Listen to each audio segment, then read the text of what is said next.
Le Real Madrid se libère de Luka Jovic, Militao et Rodrigo vont prolonger avec Madrid, André Lunin va rester à Madrid, les deux clauses de Erling Haaland et Cristiano Ronaldo, Jorge Mendes qui parlent avec le Barça. C'est la revue de presse de Real France, c'est parti.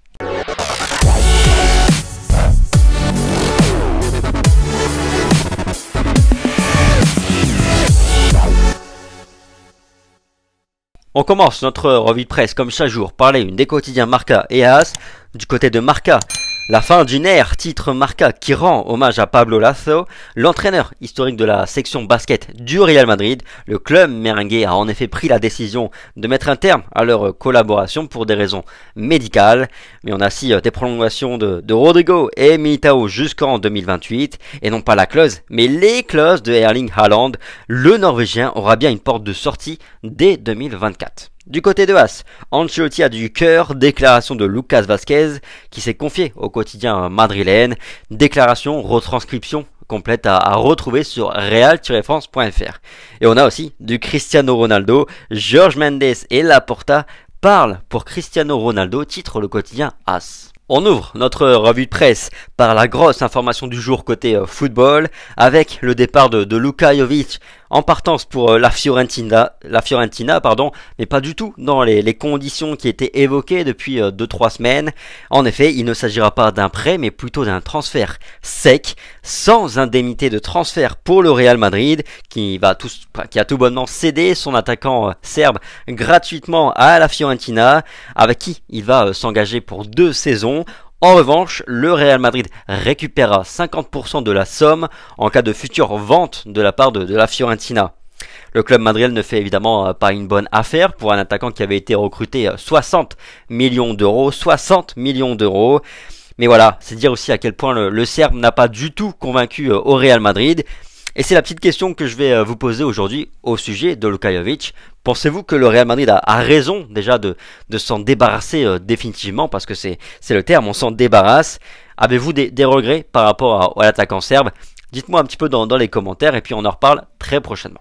Dans les colonnes de Marca et de As maintenant, toujours Rodrigo et Militao jusqu'en 2028. Les deux journaux madrilènes affirment aujourd'hui que leur prolongation de contrat est quasiment bouclée, ça ne fait plus aucun doute. Rodrigo est déjà parvenu à un accord avec le club madrilène et Militao en est également tout proche.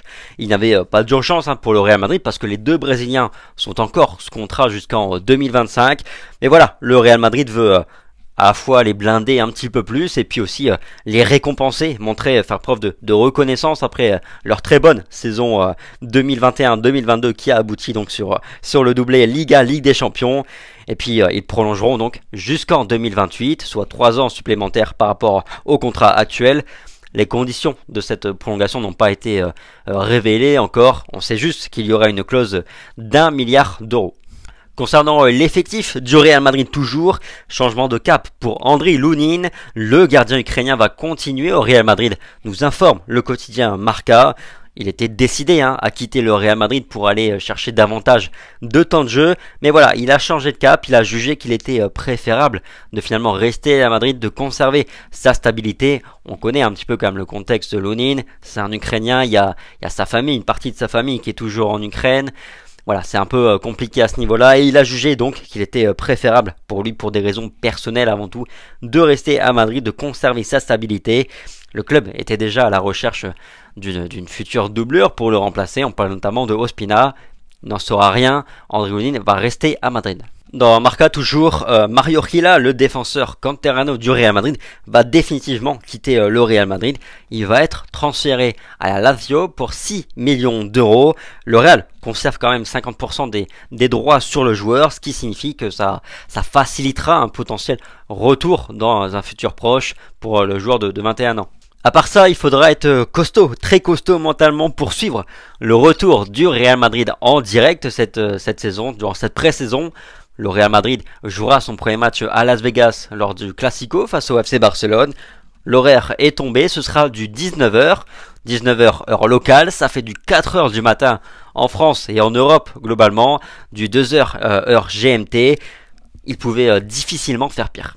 Mercato à présent avec les clauses de Haaland, titre le quotidien Marca, qui nous informe que le Norvégien a bien réussi à mettre non pas une, mais 2 clauses libératoires dans son contrat avec Manchester City. Dès l'été 2024, le Real Madrid sera en mesure de recruter l'attaquant norvégien, à condition bien sûr de 1. Convaincre le joueur de venir, et 2. D'y mettre le prix.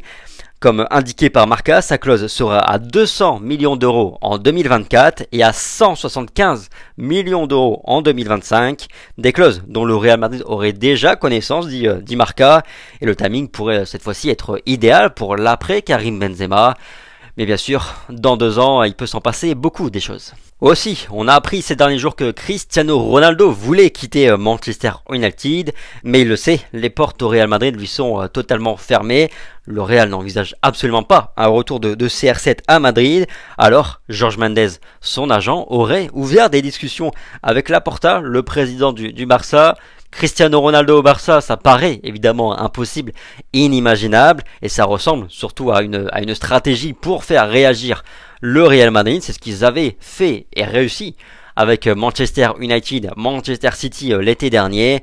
Sauf qu'encore une fois, avec Florentino Pérez et José Ángel Sánchez, ils auront du mal à obtenir ce qu'ils ont envie d'obtenir. On t'aime Chris, mais c'est toi qui as voulu partir, hein. Pour conclure, rendons hommage à Pablo Lasso, l'entraîneur historique du Real Madrid section basket. Il a été remercié par le Real Madrid qui invoque des raisons médicales. Les médecins du club n'auraient pas donné leur feu vert pour qu'il reparte sur une saison pleine avec le Real Madrid. Lui qui a souffert d'une crise cardiaque il y a maintenant plusieurs semaines. Lui voulait apparemment continuer avec le Real Madrid, mais le club a pris les devants. Pablo Lasso est une immense légende du Real Madrid, 22 titres remportés en 11 saisons sur le banc du Real Madrid, grande légende. Voilà, c'est tout pour la revue de presse du jour de Real France. Moins d'activité ces jours-ci parce qu'il y a moins d'activité tout simplement côté Real Madrid. Et puis, on doit toujours privilégier la qualité à la quantité du contenu. Merci pour votre fidélité quand même, le petit like, le petit partage, le petit commentaire. Faites-moi part un petit peu de vos ressentis. La question du jour sur Luka Jovic. CR7, est-ce que vous verrez, est-ce que vous aimeriez vous un retour de CR7 au Real Madrid? Sur ce, passez une bonne journée. Prenez soin de vous comme toujours. Et puis on se dit à très vite. Allez, ciao.